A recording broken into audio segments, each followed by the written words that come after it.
Ah ouais, tu veux vraiment... Ah, mais c'est pour ça qu'ils parlent tous comme des cons dans les interviews, c'est parce que tu les as drivés pour qu'ils parlent comme des cons. Je respecte tout le temps. Putain. Salut, c'est Eric Pochez, vous me connaissez sous le nom de Noki, et je suis graphiste et directeur artistique sur Gaming TV.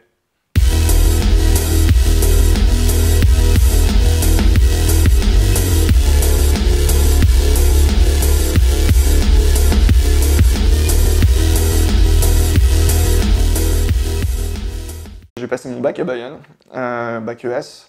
Après, je suis allé faire ma prépa à Penningen, qui est une école d'art appliqué, qui est une bonne école d'art appliqué. J'en ai pris plein la gueule, c'était trop bien. Et du coup, j'ai voulu continuer ça. Et je suis allé faire de l'identité visuelle chez Intuitlab pendant jusqu'à mon Master 1, où ça s'est vachement bien passé.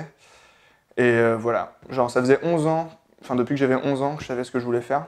Et j'ai fini par le faire, donc voilà. Believe in your dreams. Et voilà, après on a monté au gaming avec... j'étais en 3e année à Intuit. Et j'étais avec Georges, Ponf, études.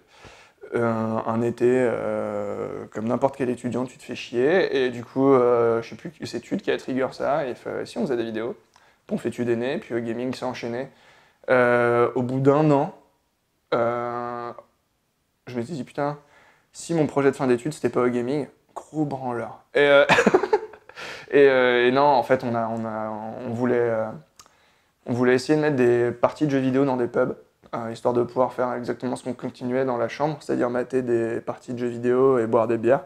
C'est pourquoi on l'amènerait pas dans des endroits, et voilà. Et après, on a fait le bistrot du stade, qui était le premier au gaming. Ça, c'est mon projet de diplôme, en vrai. Et voilà. Et après, bah, tout s'est enchaîné. Le Bataclan, le Grand Rex, tous les trucs comme ça. La Web TV, c'était cool. Du coup, ça fait 7 ans que je suis directeur artistique chez Gaming. Mon boulot, c'est donc graphiste, directeur artistique. C'est je m'occupe de l'apparence plastique, de ce qu'on sort, des identités des émissions, tout ce qui est les layouts, les overlays en stream, mais aussi bah, les identités pures, genre ça commence avec un logo et ça peut vachement décliner sur toutes les histoires de bandeaux, toutes les histoires de classement, etc. Soit on te file une identité, par exemple une DreamHack ou quoi que ce soit, et là tu déclines ce qu'on t'a filé. S'il manque des éléments, si tu dois les adapter, soit tu crées une identité de A à Z, comme Nation War par exemple. Du coup, c'est assez marrant parce que par rapport aux études que j'ai fait, t'as quand même un lien un peu obligatoire avec la... Enfin, t'es obligé d'apprendre à deal, à faire avec la technique. Et tu peux pas juste designer et pas te préoccuper du fait de comment ça va être appliqué. T'es obligé de savoir comment ça va être appliqué, pourquoi, etc. Et heureusement, ça m'intéressait de base. J'avais fait option ciné à mon bac. Toutes les cams, enfin ciné quoi, pas régie live, ça m'intéressait, le matos.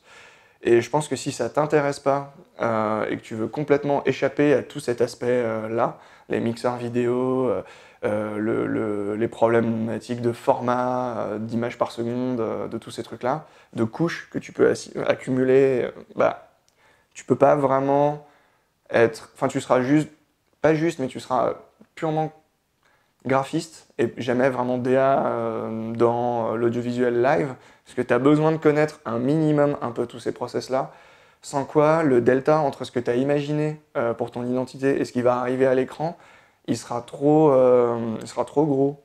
Et du coup, bah, tu es obligé de... Bah, tu sais pas ce que c'est un capteur, CMOS, 4 tiers, full frame et tout ce bordel, bah, tu apprends à connaître. Un ME sur des channels...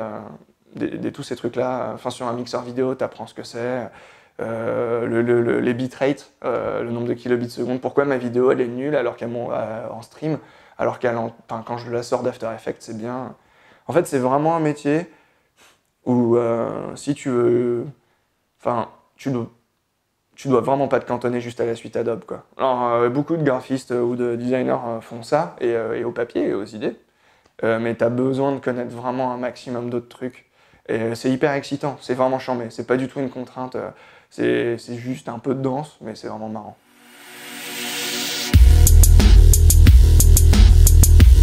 En gros, je pense qu'il y aura toujours à peu près la même sphère de gens, et c'est ça qui est cool d'ailleurs, issus de l'amateur, entre guillemets. Allez, t'as un fond vert chez toi et tu reçois un clean feed et où tu rends. Enfin, ce qu'on a fait nous, ou tes propres replays avec StarCraft, vraiment du homemade pour commencer, du communautaire, parce que je suis vraiment convaincu que ça part toujours de là, qu'on le veuille ou non, que les éditeurs le souhaitent ou non. L'e-sport forcé, ça marche pas.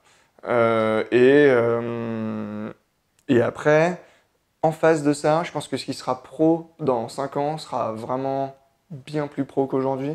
Ce sera jamais aussi de des budgets comme ce qu'on voit aux States avec les LCSNA ou l'Overwatch League, mais s'en rapprochera et tendront vers des trucs plus gros, peut-être un jour un peu type LCS, EU, moins, mais des choses un peu hybrides, un peu comme ce qu'ils ont actuellement pour la CBLOL, pour la ligue brésilienne, la League of Legends.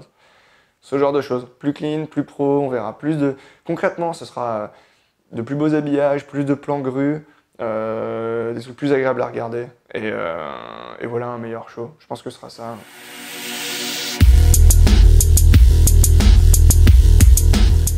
Passif en jeu vidéo, c'est beaucoup de jeux solo et beaucoup de time attack. C'est là où sur certains jeux ou de jeux à scoring, je kiffais vachement ça. En jeu solo, j'ai vraiment aimé tous les trucs en plus récent Bayonetta, en plus vieux les Tony Hawk Pro Skater. J'ai vraiment bourré les scores, les 60 millions sur Los Angeles sur Tony Hawk 3, qui c'est à part, tous ces trucs-là. J'ai commencé avec une NES, quoi. Genre, j'ai commencé avec une NES très tôt et j'ai très vite kiffé ça.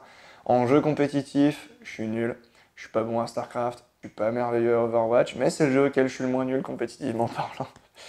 Et après, je pense que c'est parce que ça demande trop d'investissement et qu'en réalité, je culpabilise quand je joue trop, quoi.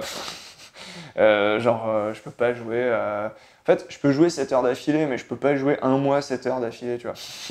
Et c'est ça qu'il faut pour être méga bon, sauf quand t'es un naturel, quoi. Et CS, mais ça c'était avec les potes, Georges, Ponf, etc. Donc ouais, un peu de passif LAN quand même. Les salles de jeu en réseau, c'était mon premier stage, en 3ème, le vrai escroc, dès le début. J'aimais vraiment beaucoup la photo, je continue à aimer ça, j'ai moins de temps, mais je reprends doucement. Et l'autre truc qui m'a pris plus de temps et plus d'argent, et qui m'en a aussi le plus rapporté, c'est mixer à côté de ça. Je mixe depuis 11 ans, vinyle. J'aime vraiment ça, j'ai jamais voulu me professionnaliser là-dedans, mais j'ai toujours aimé faire danser les potes, les gens, et à l'occasion, des petites soirées comme ça. J'en ai fait quelques-unes, j'ai des gens autour de moi qui mixent, vraiment, c'est leur métier. C'est des bons DJ, et, je m'incruste de temps en temps, ils me font mixer, c'est sympa, et voilà, mais fallait faire un choix à un moment. Et voilà. Et sinon, non, toujours du déplacement en skate, bien sûr. Comme un bon vieil adolescent qui refuse de vieillir, un skate à 31 ans, bien sûr. Ouais. J'adore dessiner, mais je dessine plus. Il y a que 24 heures dans une journée. Et c'est un peu chaud. Non, en gros, en vrai, je fais beaucoup autant que je peux de tutos, c'est cool, hein, en After ou en 3D, parce que me convertir du branding, du brand design pur au motion design, ça m'a pris du temps, en vrai. Et du coup, voilà. Mais non, je dessine moins. Non, le truc que je fais le plus... Putain, Overwatch, ça m'a bouffé mon temps, mon gars. J'ai beaucoup rejoué à Overwatch, j'aime beaucoup ça. Mais je suis nul.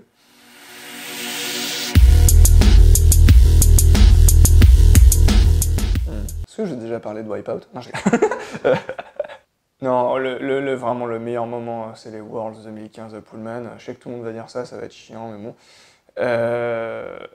Parce que c'est le moment où les enjeux étaient gros et la team s'est arrachée.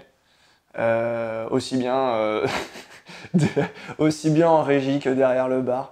Et on s'est bien arraché. Non, c'était vraiment cool. C'est le moment où je pense beaucoup de gens ont gagné beaucoup d'expérience. En fait, c'est parce que c'est un idéal vers lequel on tend. En gros, enfin moi perso, j'aimerais m'entendre là-dessus, c'est les gros moyens, les grosses prods pour un beau résultat trop kiffant. Et en gros, je pense qu'en dehors du fait que c'était une période de ouf, parce que c'était la fête, quoi, c'est comme un festival du jeu vidéo à Paris quand tu tapes 2 semaines de group stage avec les Worlds. Mais plus que ça, c'est le fait que pendant 2 semaines, tu restes putain, mais c'est ça mon quotidien, mais moi j'en bouffe tout le temps. Alors, des milliers de personnes, un staff entier, et pas genre juste une ou deux personnes sur une réa, mais avec des cadreurs, etc. En fait, c'est ce qui s'est rapproché le plus chez nous, et je pense déjà même en France, ou assez enfin, dans l'e-sport, pour nous, d'une grosse prod. Et ça fait grave envie, ça fait vraiment kiffer. Donc, ouais, je pense que c'est vraiment un de mes meilleurs souvenirs. Ouais, ouais.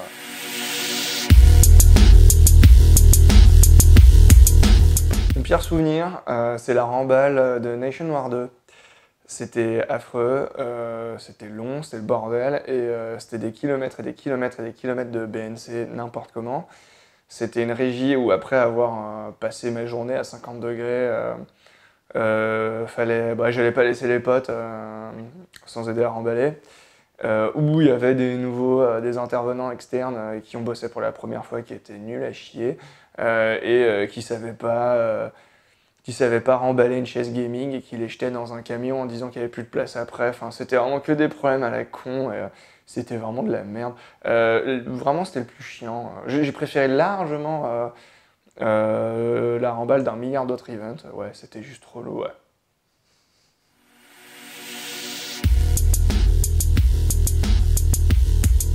Ouais, Timo pour la fin, on le connaît bien Timo à la fin. Et non, et en vrai, je reprends beaucoup plus le mix. J'ai acheté 1 milliard de tracks et je continue d'acheter pour, je sais pas, 100 balles de morceaux par mois. Donc je vous promets plus de mix cette année. Et puis dès qu'on a des nouveaux locaux, ben, je ramène les platines là-bas.